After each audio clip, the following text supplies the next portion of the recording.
The engine was still running when I turned into the driveway at exactly 4:17 p.m. The steering wheel felt colder than it should in June. The air conditioner hummed at 72 degrees. I didn't turn it off. I sat there and watched the entrance from about 40 feet away. White fabric draped over the arch, gold lettering on a welcome sign. I could hear laughter even through the glass. Two women in pale blue dresses stood near the gate. One of them checked a clipboard. The other held a champagne flute. I stepped out of the car slowly. My shoes hit the pavement with a sound that carried farther than I expected. Gravel shifted under my heel. I closed the door, but didn't lock it. I didn't think I'd be long. The smell of fresh roses reached me before I even reached the gate. Sweet and heavy. Too much of it. Someone had spent real money on those arrangements. I knew exactly how much. $420,000 doesn't disappear quietly. I walked the last 18 feet toward the entrance. The music got louder. Strings. A quartet. Clean and precise. I recognized the piece. Bach. Emily used to play that when she was 14. She missed the high notes back then. She would laugh and start again. I saw her hands in my memory. Smaller. Nervous. Determined. The memory came back sharper than I expected. 2010. Her piano teacher, Mrs. Klein, tapping the metronome at 60 beats per minute. Again, Emily, she said. You rush when you're afraid. Emily rolled her eyes, but smiled anyway. The room smelled like lemon polish and old wood. I paid $120 an hour for those lessons. Worth every dollar at the time. I stopped just short of the gate. One of the bridesmaids looked at me. She didn't recognize me. That made sense. I hadn't been part of this process. Not publicly. Not visibly. I could feel the heat now. 84 degrees, maybe more. The sun reflected off the white fabric and hit my eyes. I blinked once and adjusted. This was her day? That was the agreement I made with myself 18 months ago. Fund it. Step back. Let her build whatever life she thought she wanted.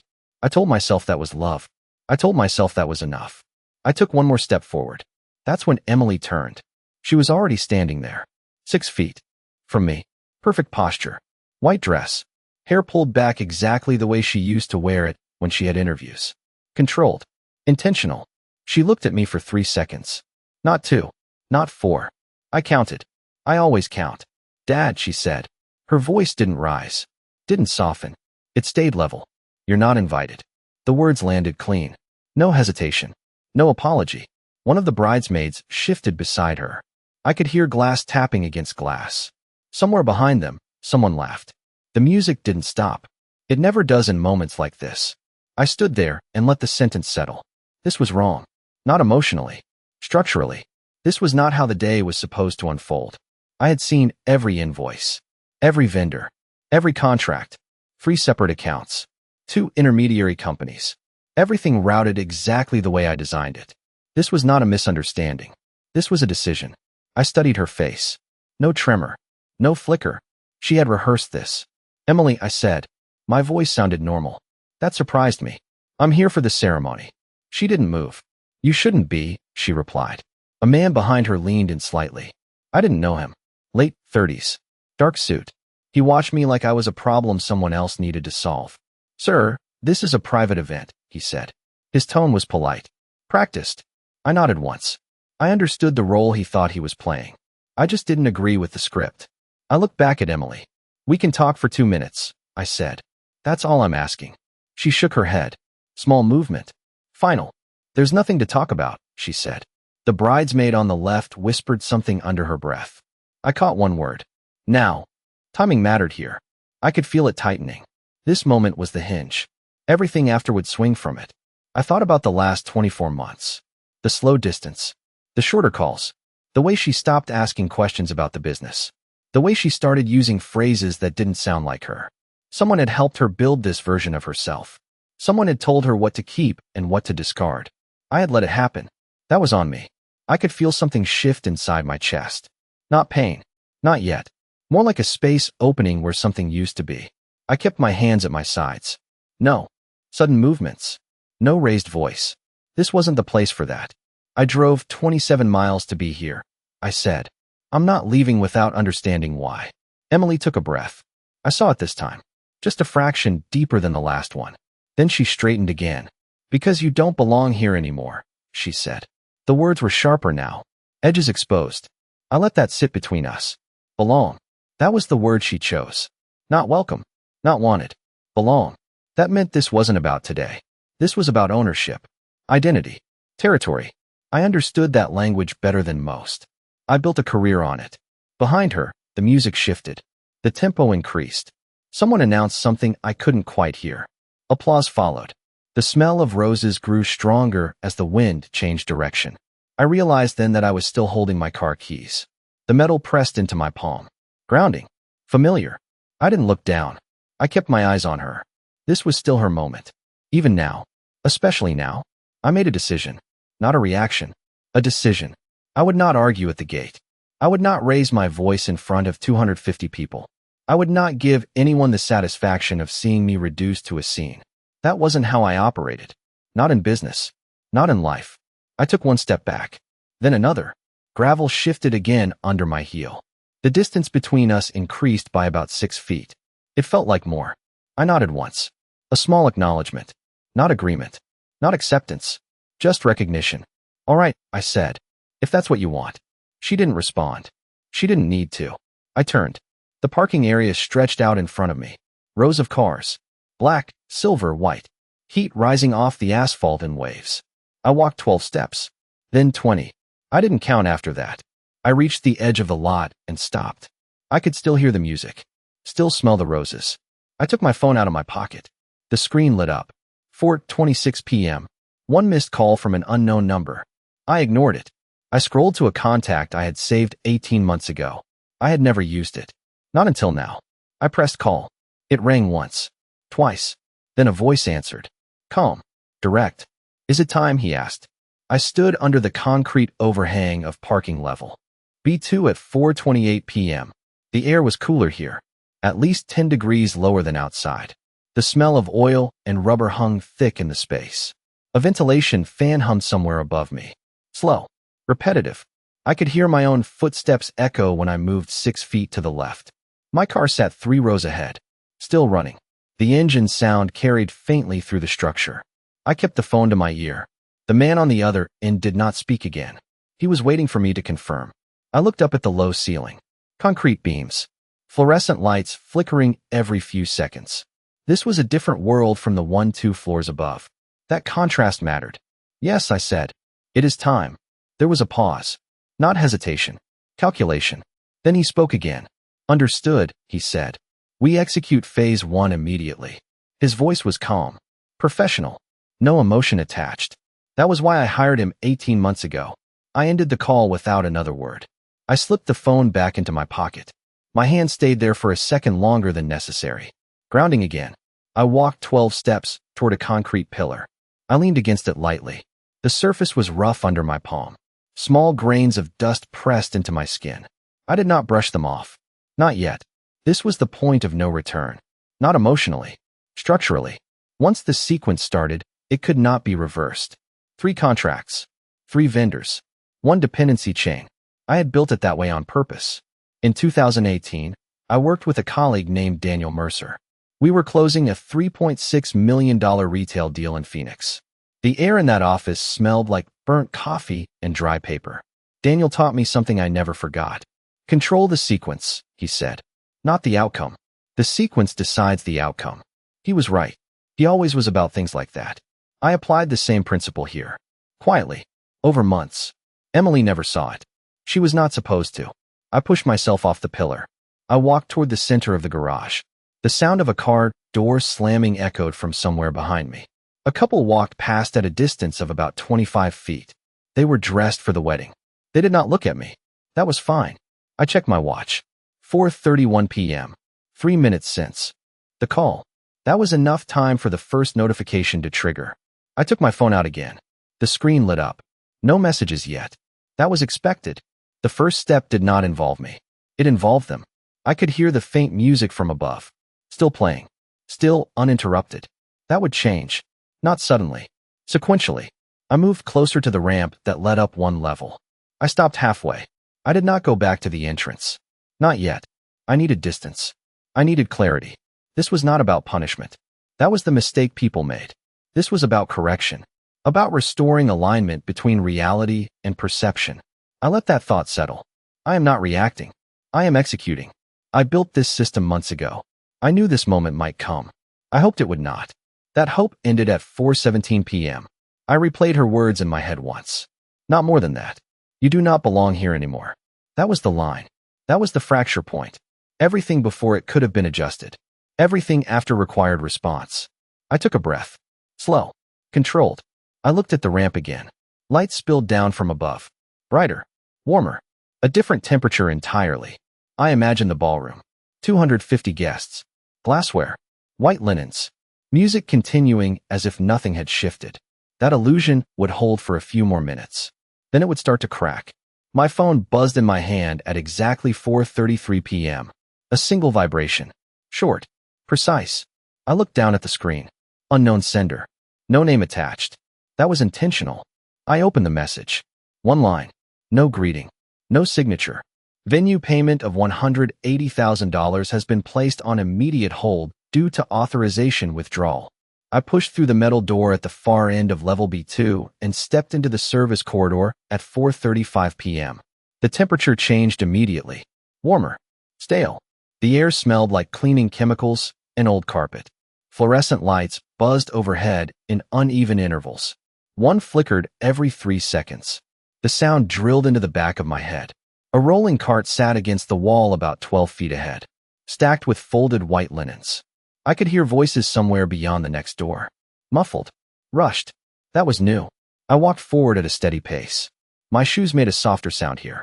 Rubber mat instead of concrete. Less echo. More control. I checked my phone again. 4:36 p.m. No new messages yet. That meant the first disruption had landed. The system was moving. I reached the end of the corridor and stopped beside a narrow window. Frosted glass. I could see shadows moving behind it. Staff. Fast movement. Not the relaxed rhythm from before. Something had shifted upstairs. I leaned slightly closer. The smell of food came through the edges of the frame. Garlic. Butter. Something grilled. Expensive catering. I knew the invoice. $140,000 for that line alone. I stayed there for a moment, listening. Then I heard it clearly. We cannot process until payment clears, a man said from the other side. His voice was tight. Controlled panic. Another voice followed. What do you mean it is on hold? That one sounded younger. Female. Staff. I closed my eyes for half a second. This was the first fracture point. It always starts small. A question. A delay. Then it spreads. In 2012, I worked with a client named Laura Bennett. She was 52 years old. Sharp. Precise. We were negotiating a $5.2 million lease in Chicago. The conference room smelled like burnt coffee and printer ink. Laura taught me something I never forgot. Disruption is never loud at the start, she said. It whispers first. Then it takes the room. She was right. I learned to recognize the whisper. That was what this was. I opened my eyes again. I moved past the window and toward the exit door that led outside. The handle was cold under my hand. I pushed it open and stepped into the back driveway. The light hit me immediately. Bright. Harsh. Late afternoon sun. I checked my watch. 4:38 p.m. 2 minutes since the first message. The sequence was holding. The driveway stretched about 60 feet along the side of the building.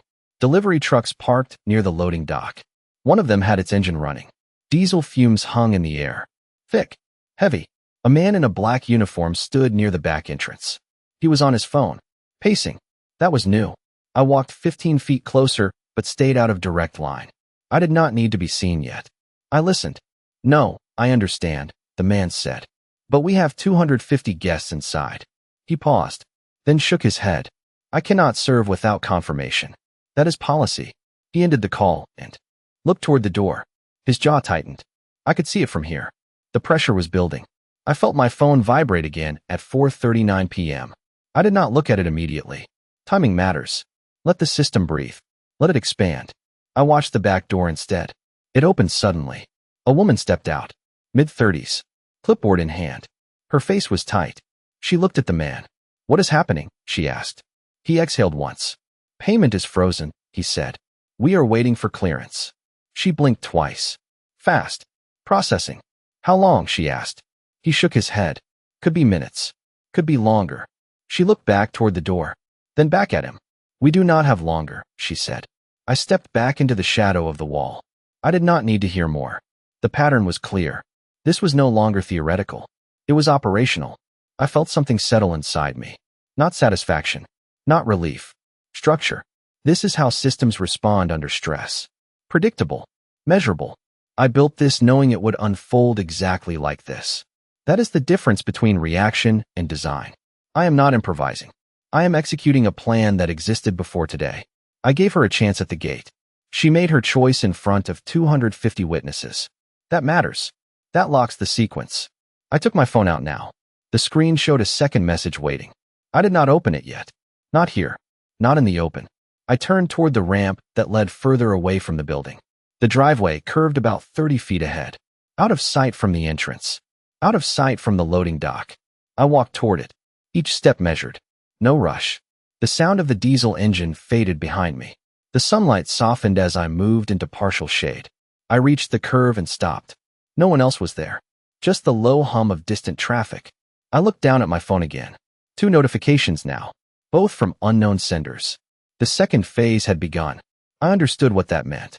Catering was only the first layer. Music, lighting, staffing, each tied to the same structure. Each dependent on the same authorization chain. I could feel the entire system tightening. I slid my thumb across the screen, but did not open the messages. Not yet. I looked back toward the building. One last time. The white fabric at the entrance fluttered in the wind. From here, it looked calm. Controlled. That was the illusion. I knew better now. I knew exactly how fragile it was. I made a decision in that moment. Final. Irreversible. I walked back to my car, reached inside, and turned the key to shut off the engine. In 2015, I stood in a quiet hospital room beside my wife, Margaret Hayes, and the air smelled like antiseptic and cold linen. The fluorescent lights buzzed softly above us. Her hand felt lighter than it should in mine. That was the last time I promised someone I would protect what mattered. I stepped out of my car at 4:41 p.m. and closed the door with a muted click. The engine was off now. The silence settled differently around me. I walked across the driveway toward a small side patio about 25 feet away. The space was empty. 2 metal chairs. 1 round table. A glass ashtray with no cigarettes. The air smelled faintly of chlorine from a nearby fountain. Water trickled somewhere behind the wall. Soft.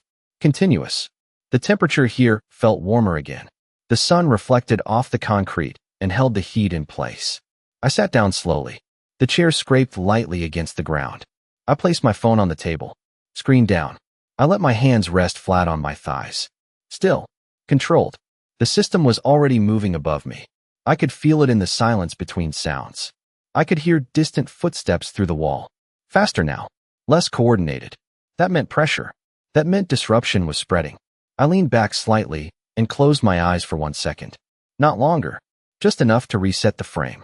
I opened them again and looked at the glass surface of the table. Small scratches ran across it in uneven lines. Years of use. Unnoticed until you stop long enough to see them. That is how fractures begin. Small. Invisible at first. Then impossible to ignore. I reached for my phone and turned it over. The screen lit up. 2 unread messages still waiting. I did not open them yet. Timing matters more than curiosity. I looked at the clock. 4:42 p.m. 5 minutes since the first hold was placed. That was enough time for the second vendor to feel it. Catering would slow. Staff would hesitate. The music would continue for now. It always does. It buys time. It creates the illusion of control. I understood that illusion better than most. I leaned forward and rested my elbows on my knees. I stared at the ground for a moment. The concrete was cracked in 3 places. Thin lines branching outward. I followed one of them with my eyes. It led straight to the edge of the patio. Structure always reveals itself under pressure. Always. I sat there and let the reality settle. This is not about money. The $420,000 is only the mechanism. The real transaction happened at the gate. Public. Deliberate. Final. She made that choice in front of 250 people. That matters more than any contract. This is not revenge. It is alignment. She chose status over history. She chose perception over truth. I am correcting the structure she tried to build on that choice. I reached for the phone again and opened the first message. I read it once. Slow. Then I locked the screen again. No reaction. That is how you maintain control. You do not chase each update. You let the system unfold. I heard footsteps approaching from the left side of the patio. I looked up. A man stepped into view. Late 40s. Black suit. No tie. He held a phone in his hand. His pace slowed when he saw me. He hesitated for half a second, then continued forward. He stopped about 10 feet away. Close enough to speak. Far enough to maintain distance. Sir, he said. His voice was tight. Controlled. Are you associated with the Hayes wedding? I looked at him. I recognized the tone. Venue management. Middle authority. Enough power to ask questions. Not enough to solve the problem. I am, I said. He shifted his weight slightly. We are experiencing a payment issue, he said. Do you have any knowledge of that? I held his gaze for a moment. 3 seconds. Measured. I do, I said. He blinked once. Processing. Can you resolve it, he asked. The question came out faster this time. Pressure rising. I leaned back in the chair. Slow. Deliberate. That depends, I said. He frowned slightly. Depends on what? He asked. I let the silence sit for a second. Not long. Just enough to make the answer land. On whether the structure above me is still intact, I said. He did not understand that. Not fully, but he felt the weight of it. That was enough. He glanced back toward the building, then back at me. We have 250 guests inside, he said again. His voice was lower now, almost a request. I nodded once. I am aware, I said. He exhaled slowly. His shoulders dropped a fraction. If this is something that can be corrected, he said, we need to act quickly. I looked at my phone again. The screen reflected the sunlight. Bright. Sharp. I could see my own outline in it. Still steady. Still controlled. I tapped the second message open now. I read it. One line. Clear. Final. I locked the screen again and placed the phone back on the table. I looked up at him. It is already being corrected, I said. He stared at me for a moment, searching for clarity, not finding it. That was expected. He took a step back, then another. He turned slightly toward the building, then stopped. Sir, he said, one last time, what exactly is happening? I did not answer him directly. I did not need to. I stood up slowly from the chair. The metal creaked under my weight. I adjusted my jacket once. Simple movement. Familiar. I looked past him toward the building, toward the structure that was beginning to shift under its own weight. I understood it clearly now. Not just the contracts. Not just the money. The pattern. The intention. She did not just want distance. She wanted replacement. She wanted to remove me completely and install a new foundation in my place. That was the real transaction. That was the reason behind everything. And that changes everything. The man followed my gaze. He did not see what I saw. Not yet. From inside the building, through the open service door, a woman's voice suddenly broke through the air. Sharp. Uncontrolled. The caterer just stopped serving. They say the account is invalid. In 2009, my friend Marcus Levin stood beside me in a small bar in Denver, and the air smelled like spilled whiskey and old wood, and he told me something I never forgot. People do not replace you overnight, he said. They rehearse it for months. I stepped through the side service door at 4:44 p.m. and entered the main hallway behind the ballroom. The temperature hit me immediately. Warm. Thick. The air carried the scent of roasted meat and champagne. It should have felt celebratory. It did not. The sound was different now. Conversations were sharper. Less laughter. More questions. I walked forward about 20 feet and stopped near a mirrored wall. I could see the reflection of guests moving past the entrance to the ballroom. Dresses. Suits. Controlled chaos under a polished surface. A server rushed past me carrying an empty tray. His pace was faster than before. His jaw was tight. I caught a fragment of his voice as he passed. They told us to pause service, he said. Another voice answered from inside. Pause or stop. The server shook his head. Stop, he said. I stood there and listened. The system was spreading exactly as expected. One disruption creates another, then another. I took 2 steps closer to the ballroom entrance, but stayed out of direct sight. I could hear a man speaking inside now, loud enough to cut through the room. We are working through a minor delay, he said. His tone was forced calm. A practice line. Someone had handed him that sentence. It would not hold. Not for long. I leaned slightly against the wall. The surface was smooth and cool. I could feel the vibration of movement through it. People shifting. Chairs scraping. Glass clinking. All of it slightly off rhythm now. I watched the reflection again. I saw Emily for the first time since the gate. She stood near the center of the room, about 30 feet from the entrance. Her posture was still controlled, but her head turned more frequently now. Left, right, searching. That was new. I stayed where I was. I did not step in. Not yet. Timing still mattered. This was not the moment for visibility. Not yet. I felt my phone vibrate in my pocket at 4:45 p.m. A single pulse. I took it out slowly and looked at the screen. One new message. Same unknown sender. I did not open it immediately. I let my eyes move back to the room instead. A man approached Emily. Late 30s. Dark suit. The same man from the gate. He leaned in and spoke quickly. I could not hear the words, but I saw the effect. Her shoulders tightened. Just slightly. Enough. She responded. Short. Direct. Then she turned toward the exit. Toward me. I stepped back half a pace into the shadow. Not hiding. Just repositioning. She moved closer. 10 feet. 8. 6. Then she stopped when she saw me. Her eyes locked onto mine. No hesitation this time. Just calculation. What did you do? She asked. Her voice was low. Controlled. I did not answer immediately. I watched her face instead. The precision was still there. But now there was something else beneath it. Pressure. Emily, I said. You should be inside. She took one step closer. Do not deflect, she said. The caterer stopped. The manager says payments are frozen. She held my gaze. Did you do that? I tilted my head slightly. Not as a gesture. As an adjustment. You made a decision at 4:17 p.m., I said. This is the structure responding to that decision. Her jaw tightened. I could see it clearly now. This is my wedding, she said. You do not get to control this. I let that sentence sit for a second. Then I answered. I already did, I said. She blinked once. Fast. Then she looked past me toward the hallway behind. Then back at me. Fix it, she said. The word came out sharper this time. Not a request. A command. That told me everything I needed to know. I felt something shift again inside me. Not anger. Not regret. Clarity. This was never about the event. It was about control. About replacing one structure with another. She wanted to remove me publicly, then rely on the system I built privately. That contradiction cannot hold. It never does. I looked at her for a moment longer. You chose to remove me, I said. That choice has consequences. She took another step forward. Close now. About 3 feet away. You are embarrassing me, she said. Her voice dropped lower. In front of everyone. I nodded once. You did that at the gate, I said. Silence settled between us. Thick. Immediate. She held my gaze. I held hers. No movement. No shift. Then I felt the phone in my hand again. Still unlocked. Still waiting. I looked down at it finally and opened the message. One line. Precise. Final. I read it once. Then again. Then I lifted my eyes back to her. The pattern was complete now. The second layer had engaged. The system was no longer reversible in any practical time frame.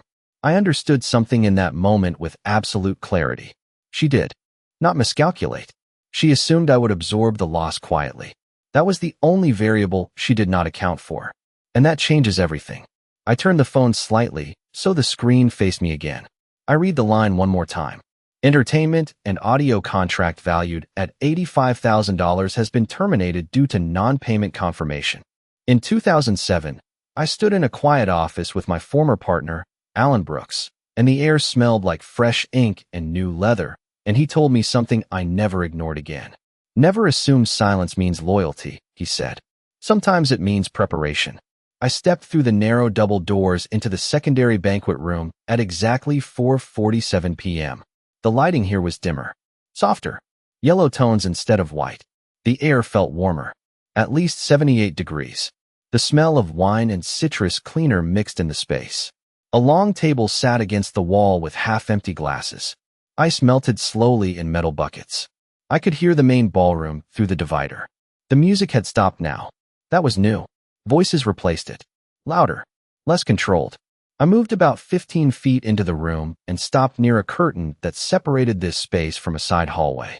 The fabric brushed lightly against my hand. Smooth. Slightly damp from humidity. I stayed still, listening. Then I heard her voice. Not in front of me. Not directed at me. On the other side of the curtain. Close. No more than 6 feet away. She was on the phone. Her tone was different now. Sharper. Faster. Unfiltered. I told you he would not do anything, Emily said. Her voice was low but urgent. She paced. I could hear her heels against the floor. He has always been like this. Quiet. Predictable. She paused, then spoke again. No, listen to me. The $420,000 was already committed. He would never pull it. That is not who he is. My chest tightened once. Not from anger. From clarity. I did not move. I let her continue. We needed this wedding to go through clean, she said. Your parents were watching everything.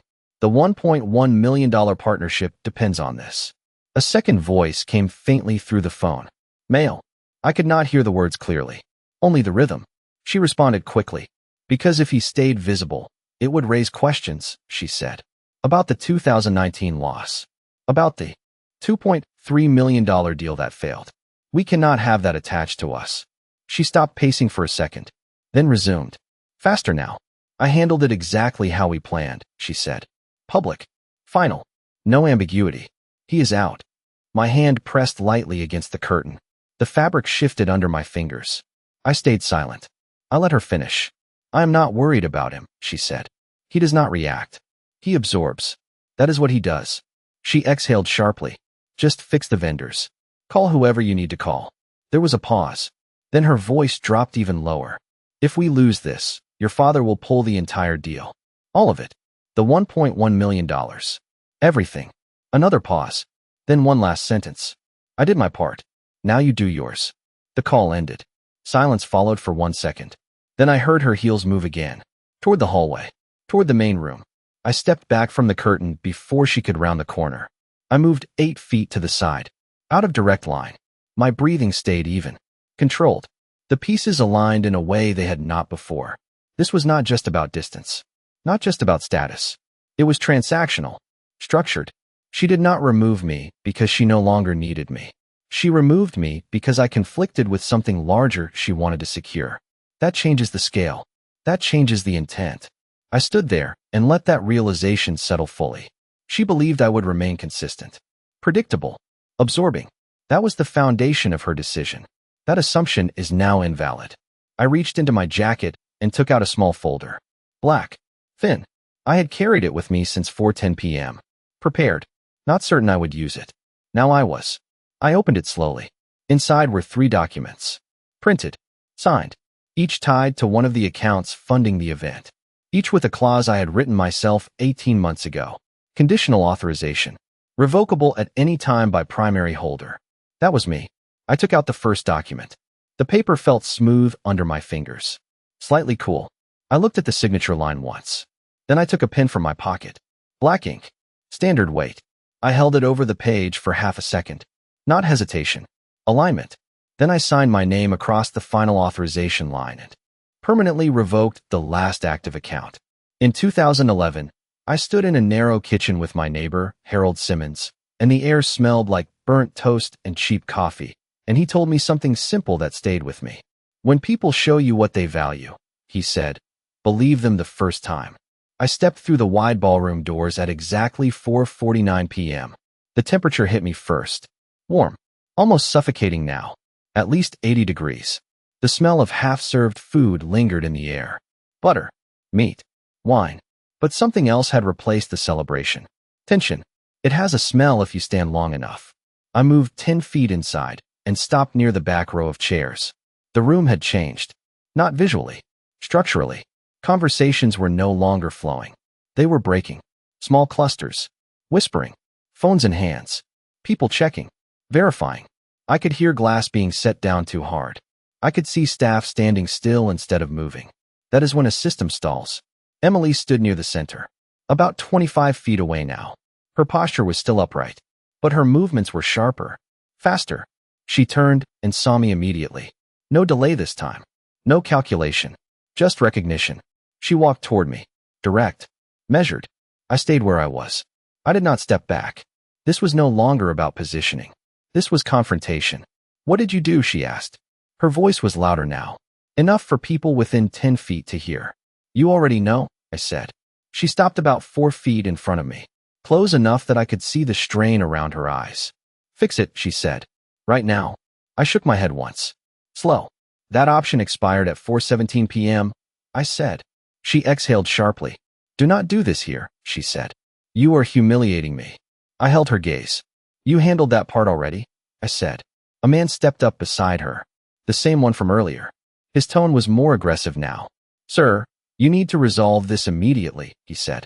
This event is collapsing. I turned my head slightly toward him. It has already collapsed, I said. He frowned.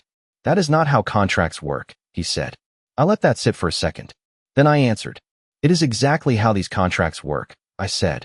Emily raised her voice again. This is not about contracts, she said. This is my wedding. I nodded once. No, I said. This is about structure. And you removed the foundation. She stared at me. Her breathing changed. Slightly faster now. You are doing this because you are angry, she said. I shook my head again. I am doing this because you made a public decision, I said. And I am responding to that decision. She stepped closer. About 2 feet now. Too close for comfort. But I did not move. You think this makes you powerful? She asked. You are destroying everything. I looked around the room for the first time fully. Guests standing. Some already leaving. Staff frozen. The music system silent. This is what collapse looks like in real time. Not dramatic. Not loud. Just structural failure spreading across 250 people. I turned back to her. No, I said. I am revealing what was never stable to begin with. The man beside her stepped forward again. You are making a mistake, he said. I looked at him directly now. No, I said. You made the mistake in 2024 when you decided perception mattered more than truth. He blinked. He did not expect that. Emily's expression shifted. Just slightly. Enough. You knew? She asked. Her voice dropped. Not loud anymore. Not controlled either. I nodded once. I know about the $1.1 million deal, I said. I know about the condition tied to your public image. Silence hit the space between us. Immediate. Heavy. She did not deny it. That was the confirmation. I could feel something settle inside me completely now. Final. This is who she is now. This is what she chose. Not out of desperation. Not out of confusion. Out of calculation. That matters. I am not dealing with a mistake. I am dealing with a decision. I took one step back. Just enough to create space again. I needed that distance. Not physically. Structurally. I reached into my jacket and placed the folder back inside. Slow. Deliberate. No rush. I looked at her one last time in that moment. You built this on the assumption I would stay silent, I said. That assumption is no longer valid. She stared at me. No response. No denial. That told me everything. And that is when I understood something that changed the entire frame. This was never about me losing my place in her life. This was about her needing me gone so she could step into a different one. Not better. Just different. And once that becomes clear, there is nothing left to negotiate. In 2013, I sat across from my former client Rebecca Sloan in a glass office, and the air smelled like citrus cleaner and fresh paper, and she told me something that stayed with me. If someone rewrites your role, she said, they will defend that version at any cost. I stepped out through the side exit of the ballroom at exactly 4:52 p.m. and onto the outdoor terrace. The light shifted immediately. Brighter. Harsher. The sun reflected off the white stone floor and forced my eyes to adjust. The temperature felt close to 86 degrees now. The air carried the faint scent of chlorine from the pool 30 feet away. Water rippled in a slow pattern. Calm. Controlled. The opposite of what was happening inside. I walked about 12 feet toward the railing and stopped. I placed both hands on the cool metal surface. The contrast grounded me. Behind me, the terrace doors opened sharply. I did not turn immediately. I heard her footsteps first. Faster now. Less controlled. Then her voice. You think you have control, Emily said. I turned slowly to face her. She stood about 8 feet away. Her posture was still upright, but the precision was gone, replaced by urgency. This is not over, she said. I nodded once. It already is, I replied. She shook her head. No, she said. You do not understand what you just did. I held her gaze. I understand exactly, I said. The man from earlier stepped out behind her. He stayed near the door this time. Not as close. Observing. Calculating. Emily took one step forward. You think this destroys me, she said. It does not. I tilted my head slightly. Explain, I said. She exhaled sharply. This was never about today, she said. This was about positioning. I listened. I did not interrupt. She continued. My future does not depend on one event, she said. It depends on alignment. I could hear the edge in her voice now. Controlled, but sharper. Your name creates doubt, she said. Your history creates risk. I nodded once. The 2019 deal, I said. She did not deny it. That told me enough. You lost $2.3 million, she said. That follows you. I kept my voice steady. It also taught me how systems fail, I said. She waved that off. It taught people not to trust you, she said. I let that sit. Then I answered. It taught me who values perception over reality, I said. She took another step forward. About 5 feet now. You are proving my point, she said. You are unstable. I shook my head once. No, I said. I am consistent. She laughed once. Short. Sharp. No humor in it. Consistent in control, she said. Consistent in needing to be the center. I felt the metal railing under my hands again. Solid. Grounded. You made this public, I said. Not me. She pointed toward the ballroom behind us. You shut down a $420,000 event, she said. That is public. I nodded. You removed the foundation, I said. The structure responded. She stared at me. Silence stretched for 2 seconds. Then she spoke again. You think they will blame me, she said. I watched her carefully now. This was different. Not defense. Strategy. They will not, she continued. They will blame you. I did not respond immediately. I let her finish. By tonight, she said, this becomes a story about a father who sabotaged his daughter's wedding. She took another step. Closer now. About 3 feet. And that story will follow you, she said. Not me. I felt something shift again. Not externally. Internally. This was not emotional. This was structural. She was not reacting. She was reframing. That was the real move. I understood it instantly. I have done the same thing in boardrooms for 30 years. Control the narrative. Control the outcome. She learned that somewhere. Not from me. I straightened slightly and took my hands off the railing. I stepped back once, creating space again. I needed to see the full frame, not just the immediate exchange. This is no longer about the event. This is about the story that follows it. She is not trying to recover today. She is trying to control tomorrow. That changes the entire structure. I looked at her again. Calm. Measured. You are right, I said. She blinked once. Surprised. About what? She asked. I held her gaze. This is not about today, I said. She watched me closely now. Waiting. I continued. It is about what comes after, I said. She narrowed her eyes slightly. Exactly, she said. I nodded once. Then I reached into my jacket slowly. No sudden movement. I took out my phone. The screen reflected the sunlight. Bright. Sharp. I unlocked it and scrolled to a contact I had not used yet. Not until now. The final layer. I paused for 1 second. Not hesitation. Alignment. Then I pressed the call button and placed the phone to my ear, activating the last sequence that would permanently redefine what this story becomes. In 2016, I sat in a quiet diner with my daughter Emily across from me, and the air smelled like fresh coffee and maple syrup, and she smiled while stirring her drink for exactly 12 seconds before speaking. I stepped off the terrace at 4:55 p.m. and walked down the stone path toward the lower garden. The light softened here. Trees blocked the direct sun. The temperature dropped to around 78 degrees. The air carried the scent of cut grass and damp soil. I could hear the faint hum of distant traffic beyond the property line. A small fountain sat about 20 feet ahead. Water spilled over 3 tiers. Steady. Controlled. I moved closer and stopped beside it. The sound masked everything else. That was useful. I kept the phone pressed to my ear. The line had connected. The man on the other end spoke first. Confirm final authorization, he said. His voice was the same. Calm. Neutral. I watched the water as it moved. Consistent. Predictable. Confirmed, I said. He paused for half a second, then responded. Understood. Legal and financial escalation will proceed immediately. I ended the call without another word. I slipped the phone back into my pocket. My hand stayed there for a moment. I could feel the vibration of the device. Residual. Not new. I turned slightly and looked back toward the building. From this angle, it looked calm again. White walls. Clean lines. Nothing visible from the outside.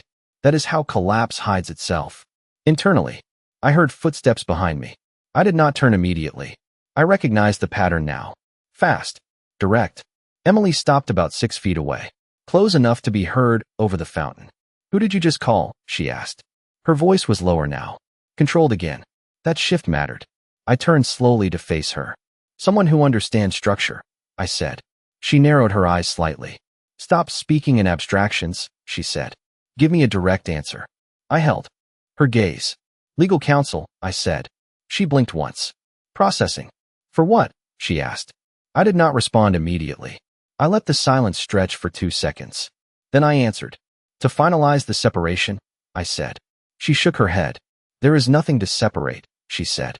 You are not part of this anymore. I nodded once. That is the point, I said. She stepped closer. About 4 feet now. You are escalating this, she said. For no reason. I watched her carefully. There is a reason, I said. You just do not recognize it. She exhaled sharply. This is not business, she said. This is personal. I tilted my head slightly. It became business the moment you tied it to a $1.1 million agreement, I said. She froze for a fraction of a second. Enough. You keep bringing that up, she said. It does not matter anymore. I studied her face. The precision had returned. The control. But now I could see the adjustment underneath. She was recalibrating, not retreating. That difference matters. It matters because it explains everything, I said. She crossed her arms. Defensive now. Subtle. It explains your behavior, she said. Not mine. I let that sit. Then I responded. It explains your decision at 4:17 p.m., I said, and your confidence that I would not respond. She looked away for the first time, just for a second, then back at me. You always chose silence, she said. That was your pattern. I nodded once. Past behavior is not a guarantee of future response, I said. She shook her head again. You are trying to sound strategic, she said. But this is emotional. I felt the weight of that word. Emotional. It was incorrect, but I understood why she used it. It was the only frame that made sense to her. I am not reacting emotionally. I am completing a sequence that began months ago. She is still operating inside a single moment. That difference is everything. I took one step back from her, creating distance again, not retreat. Perspective. I looked at the fountain, water moving in the same pattern, unchanged. Then I looked back at her. You built your future on removing me, I said. I am finalizing that removal. She stared at me. No immediate response. That told me she understood the implication. Not fully, but enough. The silence stretched again. Longer this time. About 3 seconds. Then she spoke. What does that even mean? She asked. I watched her carefully. This was the moment where understanding begins to shift. Not fully, but enough to change behavior. I felt something settle inside me again. Not anger. Not grief. Recognition. This is not a conflict between us anymore. This is a divergence. 2 paths that no longer intersect. That realization changes everything. I am not trying to restore anything. I am closing something that no longer exists in the same form. I looked at her one last time in that moment. Then I turned away from the fountain and started walking toward the far edge of the garden. I did not rush. Each step measured. Controlled. I did not look back. I did not need to. Because I understood something with absolute clarity in that moment. I am no longer responding to her decisions. I am now operating on a completely separate structure that she cannot access or influence. In 2003, I stood outside a small courthouse with my mentor Charles Whitman, and the air smelled like hot asphalt and dust, and he adjusted his tie twice before speaking. He looked at me and said, "Every contract ends eventually. The only question is how cleanly." I walked out of the garden at exactly 5:01 p.m. and followed the narrow gravel path toward the front exit of the property. The light had softened now. Late afternoon. The shadows stretched longer across the ground. The temperature dropped slightly to around 77 degrees. A breeze moved through the trees. It carried the faint scent of cut flowers and something burnt from the kitchen. I could hear distant voices from the building behind me.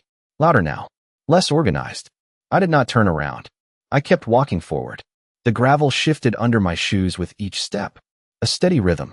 About 30 feet ahead, the main gate stood open. The same gate where everything changed at 4:17 p.m. I slowed as I approached it. Not hesitation. Reflection. I stepped onto the pavement outside the venue and stopped beside my car. The metal was still warm from earlier. I placed my hand on the hood for a moment. Grounding. Familiar. I opened the driver's door and sat inside. The interior smelled like leather and faint cologne. The dashboard clock read 5:03 p.m. 46 minutes since the first decision. That was all it took. I rested my hands on the steering wheel and looked straight ahead. The road stretched out in front of me. Clear. Uninterrupted. I could still hear faint noise from the venue behind me. It no longer mattered. I reached into my jacket and took out the folder one last time. I opened it slowly. The documents inside were now complete. Signed. Final. I closed it again and placed it on the passenger seat. I took a breath. Slow. Measured. Not relief. Not regret. Something quieter. Resolution. I started the engine. The sound filled the space around me. Controlled. Predictable. I adjusted the mirror slightly. The reflection showed the entrance in the distance. Small now. Almost insignificant. I shifted my focus back to the road. This was never about destroying something. It was about ending something that had already been replaced. That distinction matters. I am not leaving because I lost my place. I am leaving because my place no longer exists in the same structure. I am not reacting to rejection.